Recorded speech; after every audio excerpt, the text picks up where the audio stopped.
Hey guys, welcome back to my channel. If you guys watched my last video, you know we covered yet another drama get into related tea. If you haven't, you definitely should watch that one so you can catch up and then come back here and we can keep chatting. Anyway, in this video we'll be discussing what's been happening, and buckle up because it's quite a lot. We will be covering Tati suing Katie, who's the girl behind the channel Without a Crystal Ball, as well as her shady behavior towards other YouTubers, deactivating her Twitter account, as well as other creators' perspective on this topic and more. But before we get into the story, make sure to subscribe, give this video a thumbs up, leave a comment down below. I really want to know your opinion. Also, let's just get that engagement up. Alright, let's get into the tea. Like I mentioned before, this video will cover a lot of information, so I suggest getting a snack or a drink to get through this. Jokes aside, we're going to talk about all the follow-up drama from Tati being sued to Tati suing Without a Crystal Ball. In my last video, I mentioned that Without a Crystal Ball broke the story about Tati's lawsuit first, and I gave her credit for that. The records were public, anyone could have found them. Without a Crystal Ball does not own any rights over the lawsuit records. However, she did talk about it first on YouTube, so I just wanted to be clear about that. She is a commentary slash tea slash drama channel on YouTube as well, with over 100,000 subscribers. She also has a blog. Now, this does not mean I agree or disagree with her on what she's saying, nor supporting or throwing hate at her. We're just reporting on what is known and what is alleged. Now that we've got that out of the way, quite a lot of people have noticed that Katie allegedly has some sort of vendetta or malicious intentions when talking about the Tati situation and Tati in general. Katie has done a lot of digging deep down into Tati and James Westbrook's personal lives. She stated in her videos that she's looked through the birth certificate of Tati, alleged lawsuits involving her husband, James, information about Tati's family, and more. And digging through more and more information, going through marriage records and through birth certificates. I couldn't even find her birth certificate, which is weird. There's like zero records of her father.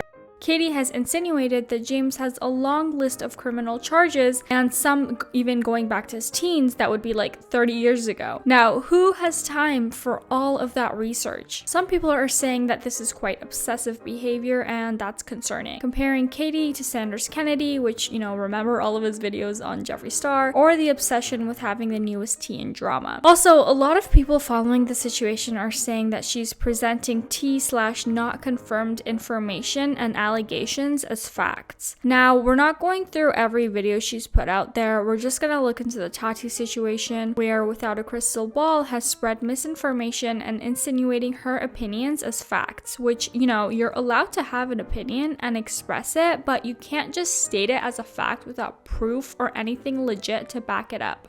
So, Katie Joy is getting sued by Tati Westbrook for defamation and estimated damages of nearly $5 million, you guys. Katie has admitted that she's previously received 4 cease and desist claims from Tati. There were DMs between James Charles and Katie warning her that she'll get sued if videos about Tati are not removed from YouTube. Katie did put out an official statement on Twitter regarding the lawsuit. She insinuating that Tati and James Westbrook are suing her so that they can get money from her and pay for their other lawsuit.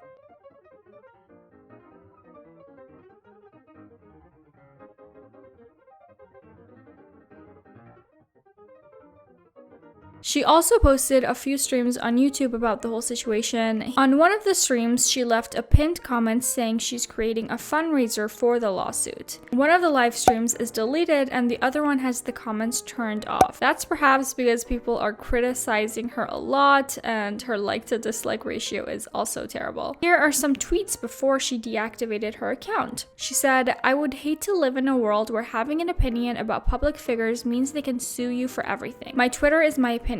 My disclaimer in all of my videos are that these videos are for entertainment, my opinion, and should not be taken as facts." People blame her because she in fact does the opposite.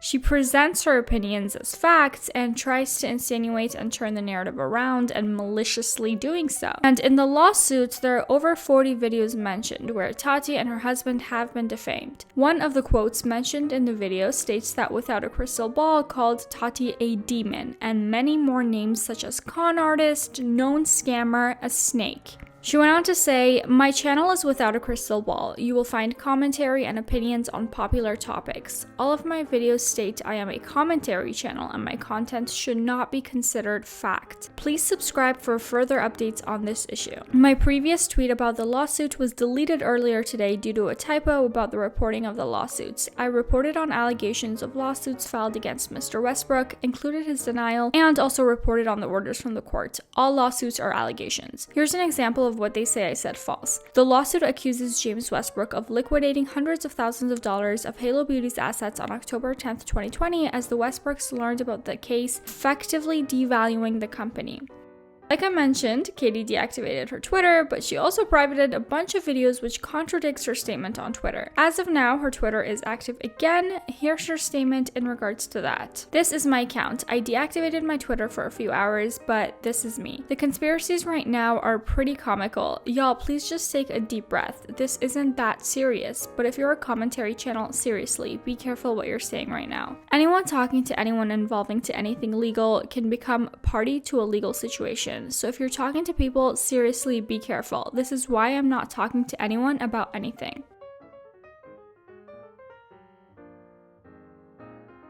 The whole lawsuit itself is quite long, so I'm not going to bore you guys to death with all 34 pages, but here's some of the main reasons why Tati is suing Katie, as well as some examples. Again, over 40 videos are used as proof. The list of defamatory allegations is long as fudge. There are a few lawyers who've broken down the lawsuit and explained here on YouTube. For example, you can check out Emily D. Baker if you want more in-depth info into law stuff. She's quite informative and funny as well. So I guess this sums up the lawsuit itself, but wait, there's more. There is a whole subreddit on Without a Crystal Ball. Some of the receipts and info was taken from there, so if you want to see more about Katie, check the subreddit because there's plenty of info on it. On that subreddit, there are a few stories of other YouTubers and creators who have had issues with Without a Crystal Ball. Some of them are Angelica Oles, Nick Snyder from The Viewer's Voice, Dustin Daly, and more. Angelica mentioned in her recent video what issues she's had with Katie and how she sees the situation, and Dustin has also made a video on the topic. Additionally, on one of her posts on Twitter, Katie got a response from Keemstar. He said he supports her, however, a day later he said he takes that back, comparing her situation to a similar experience he had with another creator and said he thought it was the same case, which is a bigger creator trying to come for a smaller one. Once he found out more about the lawsuit, he changed his opinion. He also stated that he'd spoken with his lawyer and received an opinion that the case that Tati has against Without a Crystal Ball is actually very strong and has the needed evidence.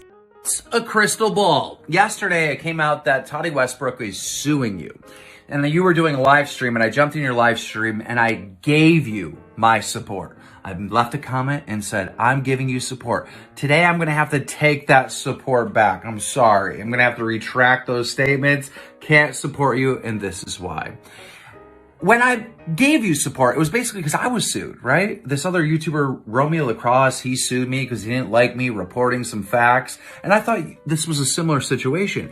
But come to find out, allegedly, a lot of people saying that you were kind of like stalking Tati Westbrook, allegedly. And then come to find out, you were threatening to sue other YouTubers because you didn't like what they were saying about you. And then I found out today that you actually sued another YouTuber because you didn't like what they said. Allegedly. Again, I don't know if any of this is true. This is just what I've been seeing and watching all these videos and trying to figure everything out, right?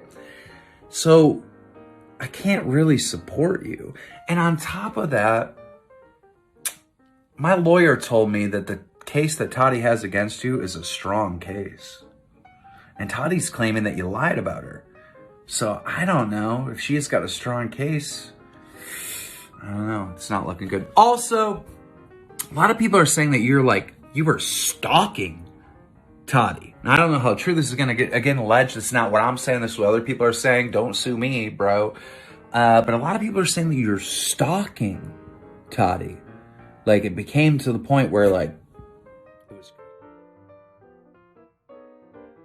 Other YouTubers that spoke about the situation were Trisha Paytas and Ethan Klein on their podcast Frenemies. Both of them shared from experience that it is very hard to sue somebody for defamation, and the whole process is pretty damn expensive. They react on one of Katie's live streams where she talks about where/how she got info on Tati. Trisha and Ethan say Tati should sue her for stalking rather than defamation. Ethan makes a joke about how Katie is probably looking at Ancestry.com, and she actually responded in the comment section, thanking them on their take, even though Trisha called her crazy and creepy. Some of the posts on the subreddit, as well as some Twitter threads, commented that they've seen ads on YouTube for Katie's videos on Tati, kind of like Jeffree Star's ads in his videos would pop up on drama channels recently. Some mentioned it could be a troll, other thinks it is in fact Without a Crystal Ball promoting her videos. One of her final tweets was on the topic that she cannot answer questions or speak about it other than to deny the lawsuit allegations. She also says her attorney is confident they can prevail. Without a Crystal Ball mentioned on Twitter that she has not harassed or filed lawsuits against anyone, but that happens to not be entirely true, as Katie has previously said that she will sue drama/tea channels.